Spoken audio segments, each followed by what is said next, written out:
வகுப்பு 6 பாடம் 1 அளவீடுகள் பகுதி 3. சென்ற வகுப்பில் நம்ம என்ன பார்த்தோம் அப்படின்னோம்னா, அளவீடுகள் என்றால் என்ன அப்படின்னு சொல்லி பார்த்தோம். அளவிடும் கருவிகள் என்னென்ன அப்படின்னு சொல்லி பார்த்தோம்.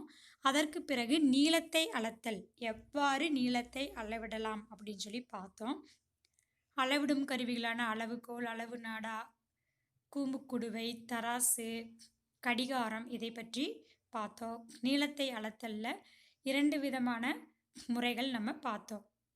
அதாவது சுழியிலிருந்து அளத்தல், ஜீரோலிருந்து நம்ம எப்படி அளவீடு செய்கிறது அப்படின்னு சொல்லி பார்த்தோம். இடமாறு தோற்றப்பிழை அப்படிங்கிறதையும் பார்த்தோம். நீளம் அப்படிங்கும் பொழுது 2 புள்ளிகளுக்கு இடைப்பட்ட தொலைவை தான் நம்ம நீளம் அப்படின்னு சொல்லி சொல்கிறோம். தெரிஞ்ச ஒரு அளவை வைத்து தெரியாத ஒரு அளவை கொண்டு அளவீடு செய்வது தான் அளவீடு. ஒப்பீடு செய்வது அளவீடுன்னு பார்த்தோம். நீளத்தினுடைய எஸ்ஐ அலகு மீட்டர், நிறையினுடைய எஸ்ஐ அலகு கிலோகிராம், காலத்தின் எஸ்ஐ அலகு வினாடி, ஒரு சென்டிமீட்டர் எத்தனை மில்லிமீட்டர், ஒரு மீட்டர் எத்தனை சென்டிமீட்டர், ஒரு கிலோமீட்டர் எத்தனை மீட்டர் அப்படின்னு சொல்லி பார்த்தோம். பென்சில் முனையினுடைய நீளத்தை எப்படி அளப்பது, அடுத்து உலர்பழங்களுடைய நிறை எப்படி அளவிடுவது அப்படிங்கிறத பற்றியும் போன வகுப்பில் நம்ம பார்த்தோம். அதற்கு பிறகு இடமாறு தோற்றப்பிழை, பிங்கிற பொசிஷன் தான் சரியான பொசிஷன். அடுத்து முப்பரிமாணம் கொண்ட பொருட்கள், கனசதுரம், கனசெவ்வகம், இது மாதிரியான ஒழுங்கான வடிவமுள்ள பொருட்களுடைய பருமனை வாய்ப்பாடை பயன்படுத்தி நம்ம கண்டறியலாம். திடப்பொருளின் பருமன் அதனுடைய எஸ்ஐ அலகு மீட்டர் கியூபு. திரவ பொருட்களினுடைய பருமனை நம்ம லிட்டர், மில்லி லிட்டரில் நம்ம அளப்போம். ஒழுங்கற்ற வடிவம் கொண்ட திடப்பொருளோட பருமனை எப்படி கணக்கிடலாம் அப்படின்னா, அந்த படத்தில் பாருங்கள், ஒரு அளவு ஜாடி இருக்குது. அந்த அளவு ஜாடியில் நம்ம நீர் எடுத்துக்கிறோம். ஆரம்ப அளவு 50 மில்லிலிட்டர்.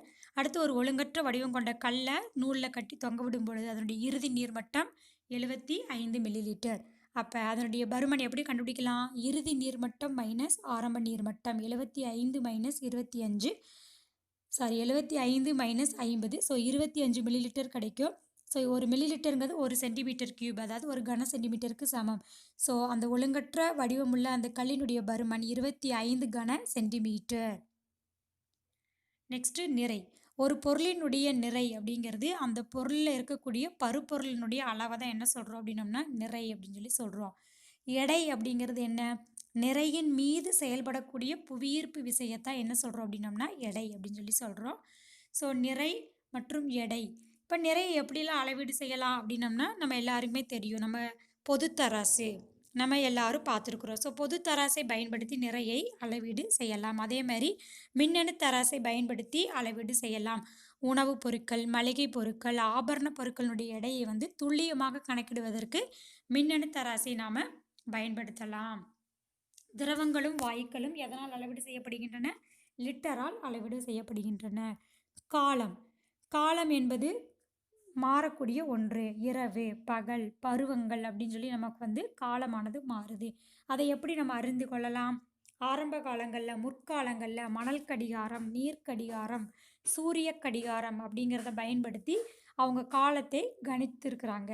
இப்போ நம்ம காலத்தை எப்படி கண்டுபிடிக்கிறோம்? நவீன கடிகாரங்களான மின்னணு கடிகாரங்கள், நிறுத்து கடிகாரங்களை பயன்படுத்தி நம் காலத்தை அளவீடு செய்யலாம். ஸோ இந்த பாடம் நிறைவு பெற்றுச்சு. உங்களுக்கான செயல்பாடுகள்: செயல்பாடு 1, உனது வீட்டில் உள்ள குடும்ப உறுப்பினர்களின் உயரத்தை சென்டிமீட்டர் மற்றும் மீட்டரில் அளவிட்டு அட்டவணைப்படுத்துதல். உங்கள் வீட்டில் எத்தனை பேர் இருக்கிறீங்களோ அத்தனை பேருடைய உயரத்தை சென்டிமீட்டரில் அளந்துட்டு அதை மீட்டருக்கு மாற்றணும். எப்படி மாற்றுவீங்க? ஒரு metre is equal to 100 centimetre. So அந்த வாய்ப்பாடை பயன்படுத்தி சென்டிமீட்டரில் இருக்கிறத மீட்டருக்கு நீங்கள் கன்வெர்ட் பண்ணி ஒரு அட்டவணை போடுங்க. அடுத்து 2வது செயல்பாடு, ஒழுங்கற்ற வடிவம் கொண்ட 2 பொருட்களின் பருமனை கணக்கிட்டு பதிவு செய்தல். எப்படி கணக்கிடலாம்? உங்கள் வீட்டில் ஒரு கண்ணாடி டம்ளர் இருந்தால் எடுத்துக்கோங்க. இல்லாட்டி ஒரு சாதாரண சோடா பாட்டில், பன்னீர் பாட்டில் கடையிலிருந்து எம்டி பாட்டில் வாங்கிக்கிட்டிங்கன்னா அதில் நம்ம வீட்டில் டானிக் மூடி இருக்கும்ல, அது 30 ml.